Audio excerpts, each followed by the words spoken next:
Hey guys, and welcome to today's Coffee and Christ. Glad to see you this morning. And you have coffee. I do actually have coffee. Yeah, I know. I mean, it's only the third time. What do you know? Hey, I'm a 90s kid, and I like 90s things. Yes. The other day, I was just curious. And so I was surfing the net looking for 90s stuff. And I found this website that was talking about how valuable some of the things were in the 90s. Right. Like a Super Soaker. If you have an original Super Soaker, please send it to me. Yes. Because I think they're worth like $1,000 a piece. $1,000? I know, that's insane. A piece of plastic that shot water out. It didn't even shoot that hard or that far. But people just liked it, right? Yeah. You know the one thing that really wasn't on that list? Beanie Babies. Beanie Babies. Those things we thought that were going to be worth so much money are worth nothing. I remember Cabbage Patch in the 80s. Remember the Cabbage Patch? I wasn't alive during the 80s, but I do remember That hurts. the stuff in the 80s. Ouch. You are an old man, I'm sorry. Oh. I do remember seeing the Cabbage Patch in history books. If you really want to feel old, go over to the Henry Ford because they have a display. They do. And I saw a PlayStation on display in a museum. I felt very old. Yes. It's just part of it. Because you're old too. Apparently I am. Anyway, so I thought, the 90s stuff was kind of cool. And you remember there was that bracelet, the WWJD bracelet. What would Jesus I do? know. They were everywhere. So Yes. many different colors, so many different things. It's kind of unfortunate that such a really important phrase, such a phrase that really struck right at the heart of the message of the Powerful. gospel, Yeah. very powerful phrase. It's unfortunate that it got so commercialized and kind of trivialized. But that's really the message of us as Christians, the question we're supposed to answer on kind of a daily, minutely basis. Yeah. What would Jesus do? Yeah. When we think about life, when we think about the idea of the things we pursue in life, many of us have this feeling of emptiness, if you will, this desire to fill parts of our lives. So there's the empty and there's the hungry. Yeah. This feeling of needing something. Yeah. And if you've ever lacked something, if you've ever kind of felt a little empty, it's kind of like this dull pain, kind of like hunger pains, if you will.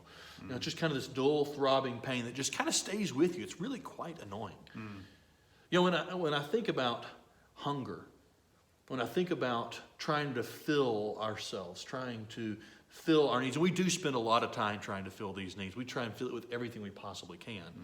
I can't help but think of Jesus and his feeding of the 5,000. Yeah, what would Jesus do? Exactly. What would Jesus do in the midst of our emptiness? So he sees this crowd coming toward him and he goes out there like sheep without a shepherd. He knows they're hungry.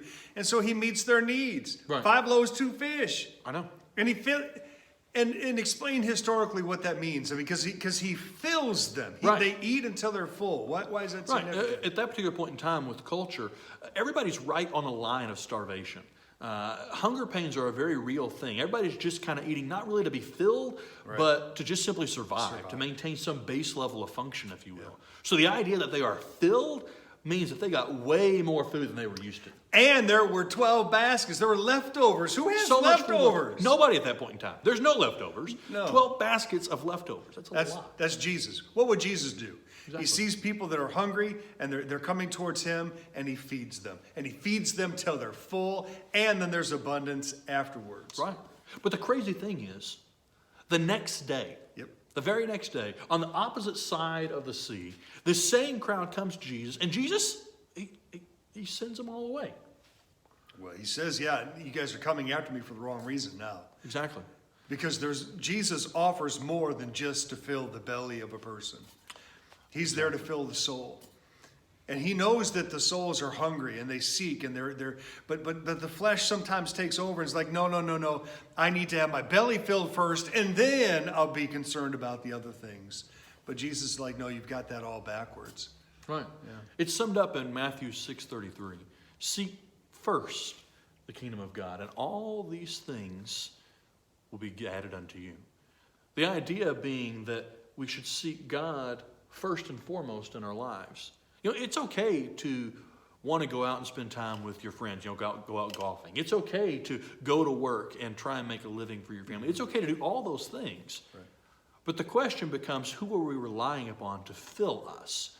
Who are we relying upon to fill those areas of our lives where we need things, the places where we feel either hungry or empty? Who are we relying upon? And so if we seek first Christ, then we find out that He gives us more than what we ever could have hoped for. That we're given in abundance. We're completely filled, overflowing. Yep. Which Amen. takes us back to that idea of WWJD. What would Jesus do? Which is really the question that we're supposed to ask on a minutely basis.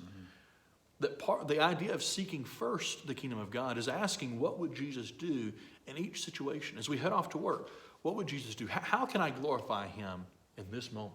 That's right. As we go to play golf with our buddies or go to play ball, whatever you enjoy doing with your friends, what would Jesus do? How can I glorify Him in this moment? And what Jesus wants to do is fill us. Yeah. Fill us with Him. Yeah, I love it. Absolutely. So as you go throughout this week, as you go throughout your life, know that Jesus desires to fill you overflowing, and give you more than you ever hoped for. But it requires asking the question, what would Jesus do in every area of your life? May the Lord bless you and keep you. May His face shine upon you and give you strength.